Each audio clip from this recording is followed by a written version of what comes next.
Paman Rasul Shallallahu Alaihi Wasallam yang sangat mencintai Rasulullah. Karena sejak kecilnya Nabi Muhammad Shallallahu Alaihi Wasallam hidup bersama dengan Abu Talib. Dan Muhammad kecil pun tidurnya bersama dengan Abu Talib dalam pangkuan beliau. Kemanapun beliau pergi, senantiasa Nabi Muhammad menyertainya.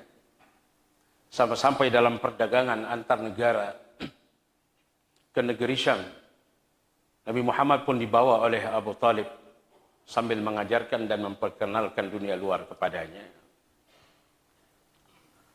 Ketika Nabi Muhammad SAW diangkat menjadi Rasul, kemudian beliau menyebarkan dakwah di kalangan kaum Quraisy di Makkah. Tantangan luar biasa. Teror apalagi. Orang yang paling berat, yang paling besar rasa amarahnya terhadap dakwah ini adalah paman beliau sendiri, Abu Lahab, dan juga Abu Jahal. Yang pada satu waktu para pemimpin Quraisy ini mereka datang kepada Abu Talib. Dia ancam Abu Talib, wahai Abu Talib, bila engkau tidak mampu untuk menghentikan keponakanmu, anakmu untuk melanjutkan dakwahnya, menyebarkan agama ini, mencaci maki agama nenek moyang kami, mencaci maki berhala, maka kami yang akan menempuh jalan sendiri untuk menghentikan dakwah Muhammad ini. Saat itu Abu Talib pun merasa gelisah. Kemudian beliau panggil anaknya, keponakannya, Nabi Muhammad SAW, ya Muhammad, para pemuka Quraisy datang kepadaku. Dia datang kepadaku, dia sampaikan, dia ancam kita. Wahai anakku, kasihanilah dirimu dan kasihanilah aku. Jangan sampai apa yang kau bawa ini menjadi beban bagi kehidupan kita.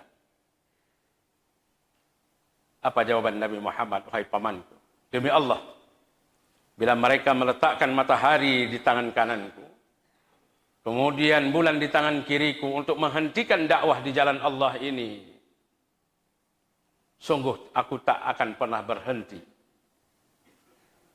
Sehingga Allah memenangkan dakwah ini atau Allah menjadikan aku meninggal. Subhanallah, setelah itu Nabi Muhammad berlalu. Kemudian Abu Talib kembali memanggil, ya Muhammad. Bila itu menjadi itikad dan tekadmu, laksanakan dan lanjutkan. Aku senantiasa tak akan pernah untuk membiarkan kamu diambil oleh mereka. Di dalam tafsir Ibnu Katsir disebutkan sebuah syair yang diubah sendiri oleh Abu Talib. Wallahi la yasilu ilaika bijam'ihim hatta uwassilaka fit turabi dafina. Famdi li amrika ma 'alaika ghadana. Abshir waqirhu bidzaka minka ya uyuna. Demi Allah, mereka tak akan pernah bisa menyentuhmu ya Muhammad, sehingga aku terbujur kaku di liang lahat. Laksanakan apa yang menjadi i'tikad.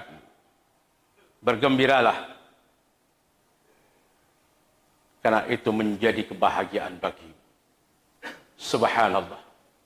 Abu Talib adalah orang yang sangat mendukung dakwah Nabi Muhammad SAW. Abu Talib adalah orang yang paling menyayangi Nabi Muhammad SAW dalam dakwah ini. Khadijah Kubra, istri Rasul SAW, yang semua harta bendanya, kekayaannya, dan kemuliaannya di tanah Arab saat itu sirna, habis dan hilang dikarenakan dakwah di jalan Allah Subhanahu wa taala.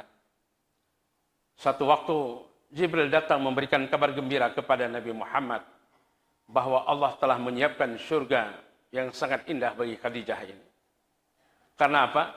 Perjuangannya tiada tara. Satu waktu Khadijah sampaikan kepada Rasulullah, ya Rasulullah, bila dalam satu perjalananmu dalam berdakwah dengan para sahabat, lantas kalian melewati satu sungai yang tak ada jembatannya, Aku izinkan ya Rasulullah. Engkau gali kuburku. Engkau ambil tulang belulangku dan engkau jadikan sebagai jembatannya. Subhanallah. Luar biasa sekali. Allah persiapkan surga yang luar biasa baginya. Jamaah Jumat yang dirahmati Allah. Dua orang ini wafat di tahun yang sama. Abu Talib orang yang paling berpengaruh di tanah Mekah. Khadijah orang yang paling dihormati dengan kekayaannya waktu itu. Ketika mereka berdua wafat, maka dianggap merdekalah orang-orang kafir Quraisy saat itu. Sehingga mudah saja bagi mereka untuk menteror, menintimidasi Nabi Muhammad dan pengikutnya. Rasul Shallallahu Alaihi Wasallam berinisiatif untuk hijrah ke Taif. Ketika Rasulullah sampai di Taif, ternyata di sana disambut dengan sambutan yang tak baik. Rasulullah dilempari dengan batu, dicaci, dimaki, dihina. Sehingga saat itu dua malaikat datang menawarkan kepada Muhammad, ya Muhammad, bila engkau tengadahkan tangan kepada Allah dan lantas engkau memohon supaya kami balikkan Jabal Ainain, dua bukit besar di Taif ini, maka sungguh akan kami timpakan kepada mereka dan mereka akan hancur semuanya. Lanjutnya Rasulullah mengadahkan tangan berdoa kepada Allah. Allahumma hdi qaumin fa innahum la ya'lamun. Ya Allah, berikanlah hidayah kepada mereka karena mereka belum tahu. Karena terbukti tak lama kemudian pada Fathu Mekah, tahun penaklukan kota Mekah 8 Hijriah, Rasul Shallallahu Alaihi Wasallam didatangi oleh hampir semua penduduk kota Taif. Mereka datang berbondong-bondong. Idza jaa Nasrullahi wal fath wa ra'aitan nasa yadkhuluna fi dinillahi afwaja fasabbih bihamdi rabbika wastaghfirhu innahu kana tawwaba. Mereka datang berbondong-bondong menyatakan keislamannya. Mereka bersyahadat di hadapan Rasul Shallallahu Alaihi Wasallam. Seketika Rasulullah kembali dari Taif, beliau singgah di satu tempat namanya hari ini Dahlatul Jin. Di sebuah tempat yang kemudian itu adalah rumah daripada Maryah Qibtiyah. Rasul Shallallahu Alaihi Wasallam didatangi oleh sekelompok jin. Para pemuka jin datang. Mereka berbaiat kepada Rasul Shallallahu Alaihi Wasallam dan mereka masuk Islam. Tahun ini adalah tahun duka cita. Kemudian Allah Subhanahu wa taala menghibur Rasul yang mulia ini dengan perjalanan panjang yaitu Isra dan Mi'raj. Dipersiapkanlah Rasul sallallahu alaihi wasallam oleh malaikat Jibril. Kemudian melintasi alam jagat raya ini sampai ke Sidratul Muntaha. Sampailah Rasul sallallahu alaihi wasallam dalam perjalanan panjang. Kemudian menghadap Allah Subhanahu wa taala. Innallaha wa malaikatahu yusalluna 'alan nabi. Ya ayyuhalladzina amanu sallu alaihi wa sallimu taslima. Allah yang menciptakan Nabi Muhammad, yang menciptakan alam jagat raya ini, bersalawat untuk Nabi Muhammad. Artinya, senantiasa mencurahkan rahmat dan kasih sayangnya kepada hamba yang mulia ini. Para malaikat pun bersalawat untuk Nabi Muhammad. Maka oleh sebab itu, hai orang-orang yang beriman, bersalawatlah kamu untuk Nabi Muhammad yang mulia ini.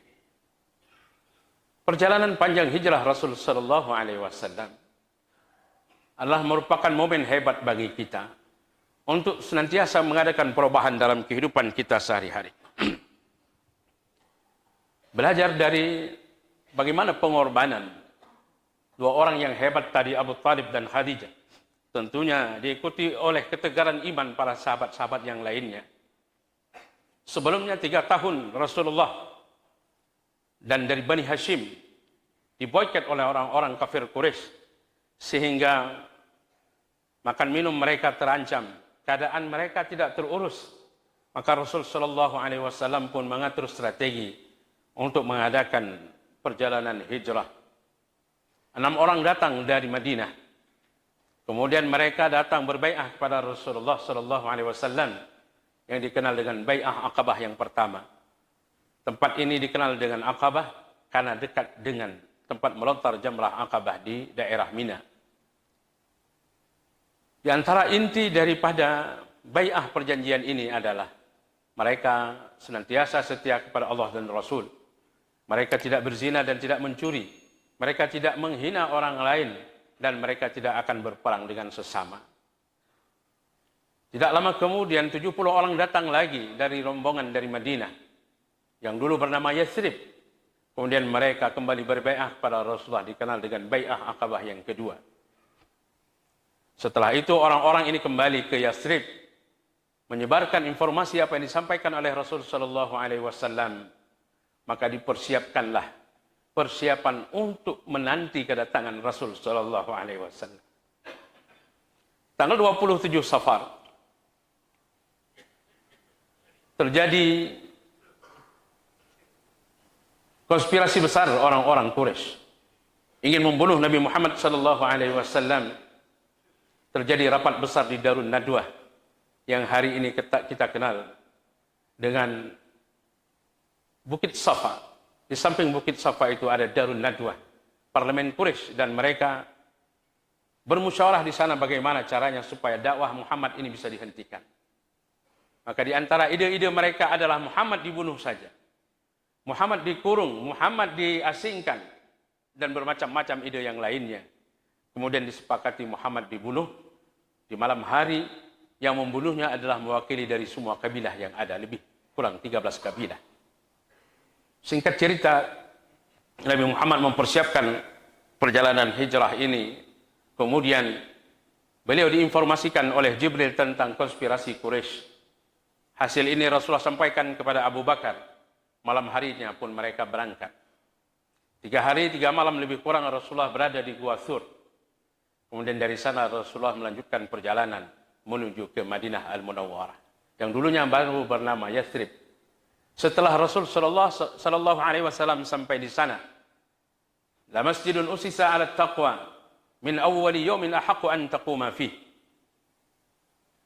Masjid yang dibangun atas dasar takwa, yang lebih utama untuk hadir di sana melaksanakan ibadah salat.